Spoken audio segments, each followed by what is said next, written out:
Hey guys, unless you've been living under a rock, you probably heard a lot of folks this year proclaiming the AR-15 market to be either dead or at least dying.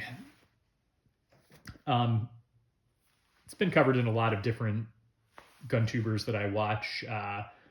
The Reload, which normally focuses more on gun politics, and is one of my favorite podcasts at the moment, had at least one episode looking into the reasons that the AR-15 market has died. Uh, Jeff Gerwich of Modern Tactical Shooting also had a pretty lengthy episode where he talked about what he perceived as a lack of innovation in the AR-15 market as of late, as in the last 5 years or so. So, what's my perspective? Broadly speaking, I agree with a lot of the reasons people are proclaiming the market to be in a not so great state right now. Uh, the first and simplest reason that the AR-15 market is down is pretty simple. We have a Republican presidential administration in office. It has long been observed in the past 20 years that sales of AR-15s and like weapons pick up a lot when a Democrat is in office or gets elected to office, and they tend to decline quite a bit when a Republican is in office. Now, I'm going to also caveat, I think that can be a somewhat simplistic reading of why people may be influenced to buy AR-15s. Certainly a trend we've seen in the last 5 years is that there have been more state attempts at banning these style rifles, and many that have succeeded, at least legislatively speaking. As last I checked, something like half of the states in the union either have an assault weapons ban on the books or they've attempted one. So I do think that has to be taken into account, not just who occupies the White House. But overall, I don't disagree with the broad thesis that a Republican White House is bad for business for firearms in general and AR-15s in particular, while Democrats tend to be, as people always joke, the best gun salesman in America. I also think that anybody proclaiming the fact that the economy is a factor is also onto something. Firearms are obviously luxury goods, and even the cheapest AR-15s tend to be relatively expensive firearms compared to handguns. So anybody trying to decide what their spending priorities are going to be are probably going to find it hard to put money towards AR-15s. I also think another factor is just good old-fashioned oversaturation. I don't know how true this is, but a couple sources I found through Googling claim that something like half of the AR-15s that have ever been sold in the United States have been sold in roughly the last 10 years or so. But then that kind of drives me to my next point. If you're an AR-15 owner who is one of those people that bought one of these rifles in the last 10 years, what would you be getting today in 2025, almost 2026, if you bought a brand new rifle? Because really, like any other market, the AR-15 market has to offer people something that they don't have that they need to remain commercially successful.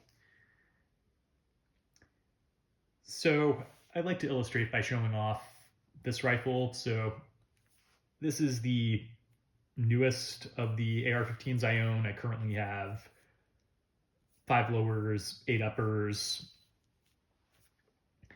and this is my Bravo company. What do they call it? The Recce 14. I bought this gun in December of 2019. At the time, 2 things influenced my decision to buy. The first was the fact that I was in Virginia, which had a Democrat as its governor. The Virginia legislature was getting ready to pass a actually very, very, very stringent anti-assault weapons ban that the governor almost surely would have signed into law if it had reached his desk. Now, that didn't happen, but nonetheless, it was the incentive at the time for me to buy what was then my second AR-15. The other factor was the fact that BCM had just come out with this new upper receiver style. So for those who can't see, this is a Mark II upper receiver, which has the reinforced portion on the left side, and then the shorter forward fist right here on the right side. I was a big Larry Vickers fan. He'd been sort of teasing these on his channel for a while, and I was kind of excited to buy one. So those were the two factors that led me to get this gun. And this gun was, at the time I bought it, about as modern and up-to-date of an AR-15 as you could get. Like, not only did it have the Mark II upper, but it had BCM's MCMR M-Lock rail system here. And in 2019, M-Lock was mostly dominant, but there were still some folks that were buying key mod rails. This gun also had features like the BCM SOP Mod 1 stock that you see here, which was their latest and greatest at the time. And I promptly fitted the gun with some other BCM accessories like their storage grip, storage grip here. I also put on a ScalarWorks front sight tower, which again is something I was inspired to buy from watching Vickers Tactical. Initially, the optic I ran on this was my EOTech EXPS3, which was, and still is, pretty much the best holographic sight on the market. I later replaced that with this Trijicon MRO HD that you see here, mostly because when I moved to Maryland, I had to swap barrels and give this gun a heavier barrel to make it legal in the state. Therefore, I wanted a lighter optic, and that's what I chose. I had a Surefire on this initially as my weapon light. That's since been replaced by an Inforce WML, which, again, I also chose for the sake of trying to reduce the weight because of the barrel swap that I had to do. So yeah, that's my setup. That was about as state-of-the-art as you could get for the end of 2019 when I bought it. But again, 2019 was 6 years ago now. What has BCM and other AR makers like that changed about their product lineup in that time? Well, first of all, one trend we've seen is somewhat more rigid and stronger M-Lock rails inspired by the popularity of Geisley's rails with US SOCOM. So BCM has the Raider rail system out, which is a much beefier and heavier rail than this. Daniel Defense, which I also like, and which is one of their competitors, introduced the RIS-3 around the same time. So yeah, overall, I think we're seeing a trend of lighter weight rails for race guns like the one you see here versus more rigid M-Lock rails that are for duty rifles. BCM's also introduced some other new furniture, like they've introduced some new pistol grips that are better than the one you see here, some new stocks. I think the latest one is the SOP Mod 3, which is a much lighter and more skeletal version of this stock that also has the same kind of cheek rest. And BCM's also introduced new muzzle devices as well. This gun, if you can see, has what's called the Mod 1 compensator flash hider. Nowadays, BCM seems to be standardizing something called the Mod 3 flash hider on the rifles they're putting out.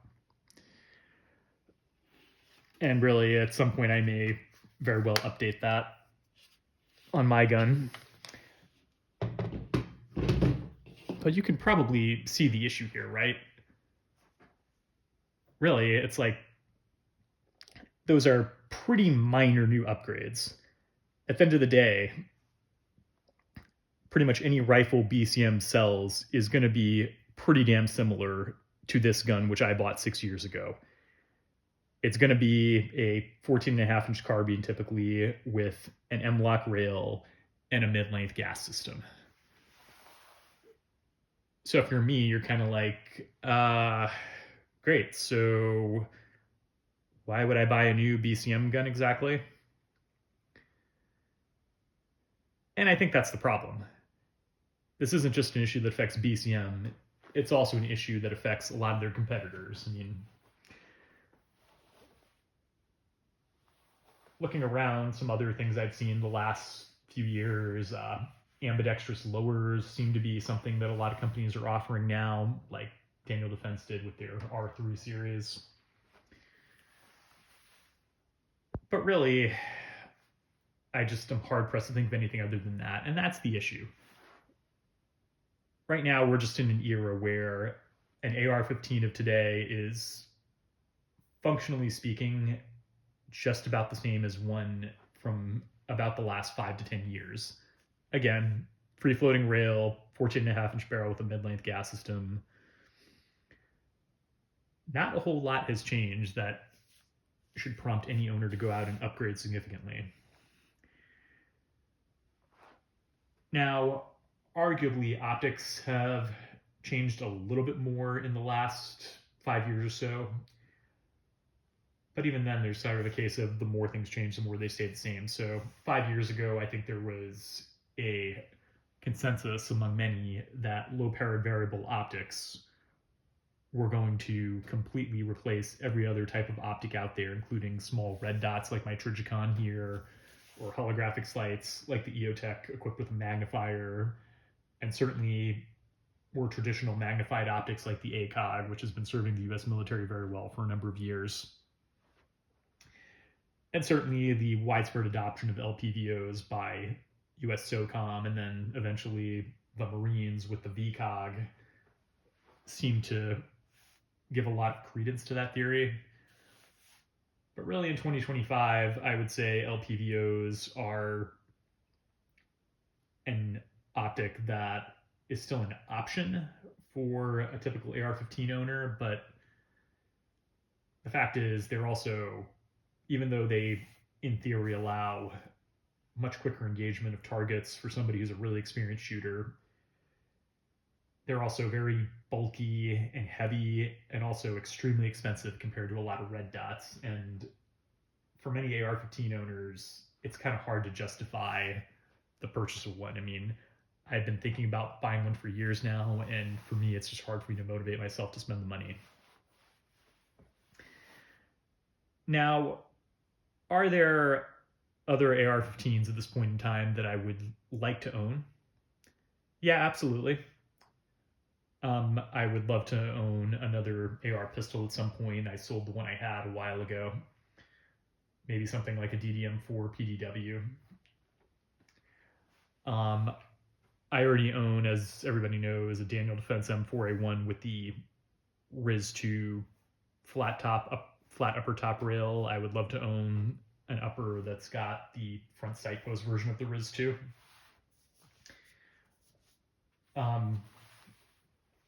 And maybe some other retro A2 style uppers in addition to the two that I already own for my Olympic arms lower. But ultimately, I don't really know what else I would desperately want to own that I would also be able to fit into my not exactly massive safe. And ultimately, that's another factor for me.